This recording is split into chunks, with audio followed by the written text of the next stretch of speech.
9 राज्यों में Congress seat sharing को लेकर गठबंधन करेगी। आपको बता दें कि 9 राज्यों में सीट शेयरिंग को लेकर कांग्रेस आज मंथन करेगी। कांग्रेस अध्यक्ष मल्लिकार्जुन खड़गे को रिपोर्ट सौंपी जाएगी। इंडिया गठबंधन कमेटी ने ये पूरी रिपोर्ट तैयार कर ली है। आपको बता दें कि INDIA गठबंधन ने पूरी रिपोर्ट तैयार कर ली है। पंजाब में गठबंधन की उम्मीद कम है। दिल्ली, यूपी, बिहार, झारखंड में कांग्रेस गठबंधन करेगी। सीट शेयरिंग को लेकर कांग्रेस में लगातार चर्चाएं हो रही हैं। बंगाल, महाराष्ट्र, केरल, तमिलनाडु में भी गठबंधन होगा। 9 राज्यों में कांग्रेस सीट शेयरिंग को लेकर गठबंधन करेगी। ये बड़ी खबर सामने आ रही है कि कांग्रेस 9 राज्यों में सीट शेयरिंग को लेकर गठबंधन करेगी। कांग्रेस अध्यक्ष मल्लिकार्जुन खड़गे को रिपोर्ट सौंपी जाएगी। इंडिया गठबंधन कमेटी ने यह पूरी रिपोर्ट तैयार की है। आपको बता दें कि 9 राज्यों में सीट शेयरिंग को लेकर कांग्रेस गठबंधन करेगी। पंजाब में गठबंधन की उम्मीद कम नजर आ रही है। ये बड़ी खबर सामने आ रही है कि दिल्ली, यूपी, बिहार, झारखंड में कांग्रेस गठबंधन करेगी। वहीं बात की जाए बंगाल, महाराष्ट्र, केरल और तमिलनाडु की, तो वहां भी गठबंधन होगा। आपको बता दें कि बड़ी खबर सामने आ रही है। 9 राज्यों में कांग्रेस सीट शेयरिंग को लेकर गठबंधन करेगी। ज्यादा जानकारी के लिए हमारे साथ हमारे सहयोगी जुड़ चुके हैं। तो अजय, हम जानना चाहेंगे कि कांग्रेस सीट शेयरिंग को लेकर गठबंधन करेगी। लगातार चर्चाएं हो रही हैं लोकसभा 2024 के चुनाव को लेकर, तो क्या कुछ पूरी जानकारी है? बता दें कि अभी सीट शेयरिंग को लेकर वैसे 4 तारीख को बड़ी बैठक होनी है, लेकिन उससे पहले कांग्रेस ने एक बड़ी बैठक की और मैराथन बैठक की। 29 और 30 दिसंबर को बैठकों का दौर जारी था और कल इस बात से एक नतीजा निकल के आया कि कांग्रेस जो 290 सीटों के फार्मूले को तैयार की है, लेकिन वो फार्मूले कितने सक्सेस होंगे ये विपक्षी गठबंधन पे डिपेंड करता है कि इंडियन अलायंस में जो 28 गठबंधन उनको मिला के वो सीट शेयरिंग की बात होगी। लेकिन कांग्रेस ने अपने तरफ से 280 सीटों की बात की और 9 राज्यों में वो गठबंधन के साथ चुनाव लड़ना चाहती है, जहां पे वो एक सीट शेयरिंग की बातों को लेकर, जैसे कि उसने बात कही है कि वो उत्तर प्रदेश, झारखंड सहित बहुत से राज्यों में चुनाव लड़ना चाहती है, लेकिन वो बहुत सारे ऐसे राज्य भी जहां वो अकेले चुनाव लड़ने की बात करी, जिसमें गुजरात, मध्य प्रदेश की बहुत सारी ऐसी सीटें जो वो चाहती कि अकेले चुनाव लड़े, और वो अपनी एक रिपोर्ट ये अपने अध्यक्ष को सौंपना चाहती है, खड़गे को। जी लेकिन अजय, 290 लोकसभा सीटों पर चुनाव के लिए क्या रणनीति बना रही है कांग्रेस, जो लगातार गठबंधन पर चर्चा चल रही है, सीट शेयरिंग को लेकर भी चर्चा चल रही है? आपको बता दें कि कांग्रेस ने मैराथन बैठक के बाद सीट शेयरिंग के 290 सीटों का चुनाव किया है। बहुत सारे ऐसी जगह हैं जहां पिछले 2 लोकसभा चुनाव में कांग्रेस जो या तो विनिंग पोजीशन पे रही या फिर दूसरी पोजीशन पे रही, जहां उनको हार और जीत का अंतर बिल्कुल मिनिमम रहा, उन सीटों पे वो चुनाव लड़ने की बात कर रही, इसलिए वो 290 का एक आंकड़ा उसने बना रखा है। अजय, क्या कांग्रेस का एकला चलो रे फॉर्मूला कामयाब हो पाएगा? जैसा कि हम देख रहे हैं कि गठबंधन और सीट शेयरिंग को लेकर कांग्रेस में असमंजस भी है, किसे कौन सी सीट देनी है इस पर भी लगातार चर्चाएं चल रही हैं। तो ये एकला चलो रे फॉर्मूला का क्या कुछ कॉन्सेप्ट है कांग्रेस में? इसमें कोई दो राय नहीं कि कांग्रेस एक बड़ी पार्टी और पिछले काफी समय से सत्ता में रही है, लेकिन ये जरूर है कि पिछले दशकों से कांग्रेस से सत्ता से दूर रही है। लेकिन वो एक ये सबसे बड़ी पार्टियों में से एक है कि जो एक 290 सीटों का एक आंकड़े के साथ वो चाहती 2024 के लोकसभा चुनाव में वो अपनी उपस्थिति दर्ज कर सके। इसके मद्देनजर 290 सीटों का उसने एक आंकड़ा बना रखा और उसने ये कहा कि वो सीटें उन्हें चाहिए। उसके पीछे का रीजन ये कि 2 लोकसभा चुनाव में जहाँ पे वो या तो पहली पोजीशन या सेकंड पोजीशन पे रहे या उनकी स्थिति बेहतर, उन सीटों को वो जरूर चाहती है। लेकिन वही विपक्षी गठबंधन है जो उनको किसी भी मामले में ढील देने को तैयार नहीं, इसलिए हो सकता है कि 290 सीटों का जो आंकड़ा है वो एकला चलो रे के तहत ही वो चाहते हैं कि वो हमारे वहाँ पे गठबंधन के साथ हो, लेकिन हम वहाँ पे अकेले चुनाव लड़ने की बात कह रही कांग्रेस। जी अजय, गठबंधन की रिपोर्ट में किन किन सीटों पर शेयरिंग या फिर दावेदारी का अनुमान लगाया जा सकता है, इसकी कुछ जानकारी है कि किन किन सीटों की जो बात करें, खास तौर पे सबसे बड़ी बात है जो मध्य प्रदेश के 29 सीटों पे, गुजरात के 23 से 26 सीटों पे, ऐसे ही झारखंड में है, महाराष्ट्र में है, बहुत सारे राज्यों में है। लेकिन सबसे बड़ी बात जो निकल के आ रही कि उत्तर प्रदेश में 15 से 20 मात्र सीटों पे जो गठबंधन ने अपनी सीट शेयरिंग की बात को कहा है, जहां पे उत्तर प्रदेश में सबसे ज्यादा 80 सीटें हैं।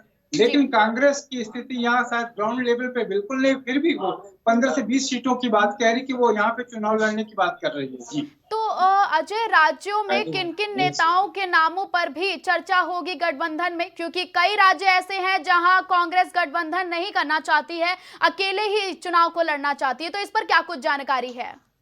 बस आपको बता दें, अभी तो नामों की चर्चा की बात जो है वो 4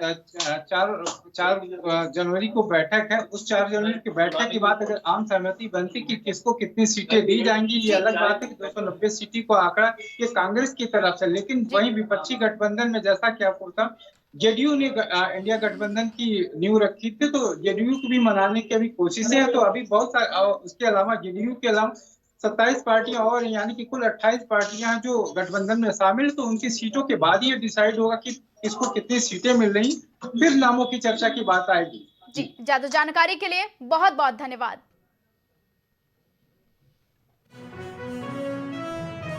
बड़ी खबर लखनऊ से आ रही है। समाजवादी पार्टी कार्यालय में फिर बैठक हुई है।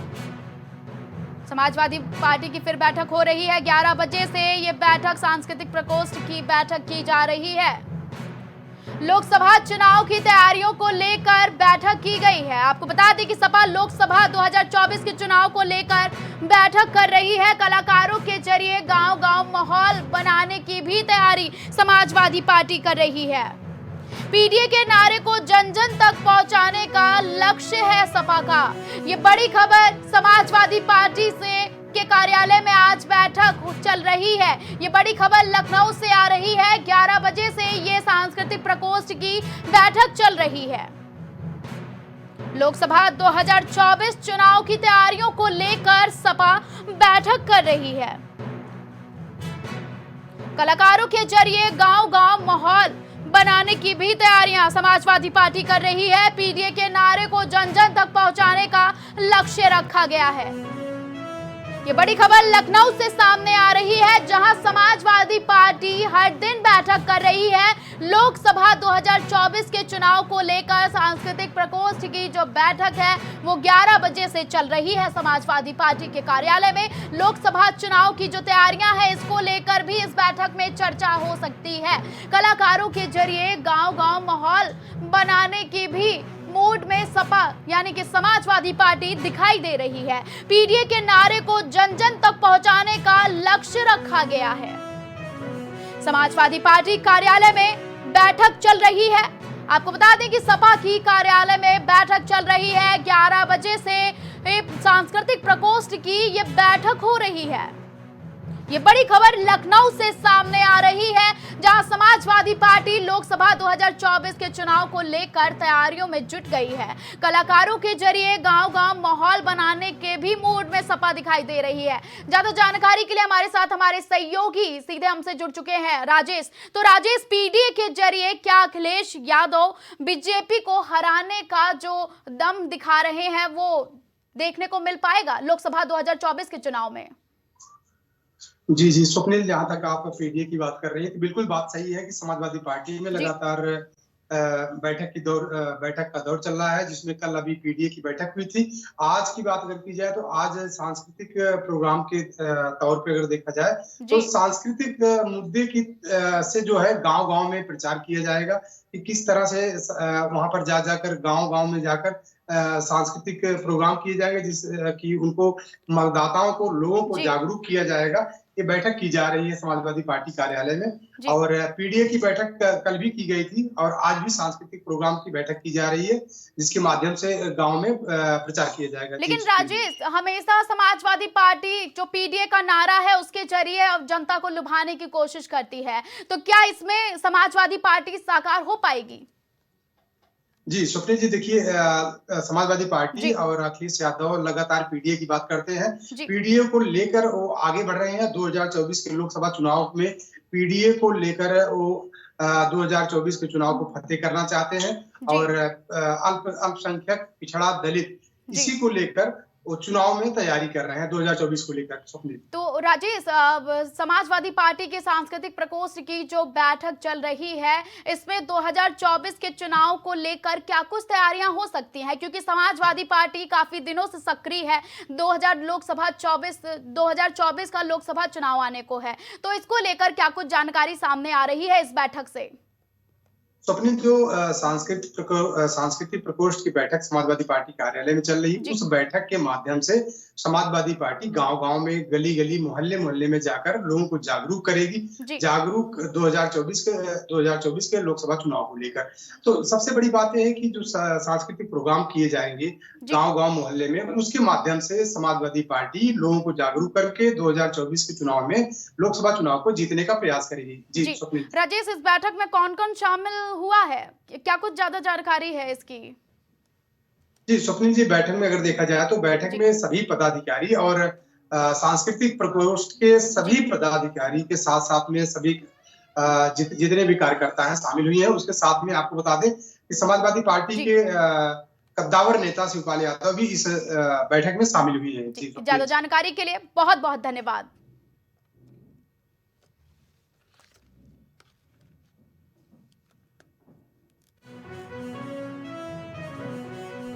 बड़ी खबर लखनऊ से आ रही है। समाजवादी पार्टी कार्यालय में आज बैठक चल रही है। 11 बजे से सांस्कृतिक प्रकोष्ठ की ये बैठक हो रही है। आपको बता दें कि 11 बजे से ही सांस्कृतिक प्रकोष्ठ की ये बैठक हो रही है। लोकसभा चुनाव की तैयारियों को लेकर बैठक की गई है। समाजवादी पार्टी 2024 लोकसभा चुनाव को लेकर बैठक कर रही है। कलाकारों के जरिए गांव-गांव माहौल बनाने के मूड में समाजवादी पार्टी नजर आ रही है। पीडीए के नारे को लेकर भी मंथन चल रहा है।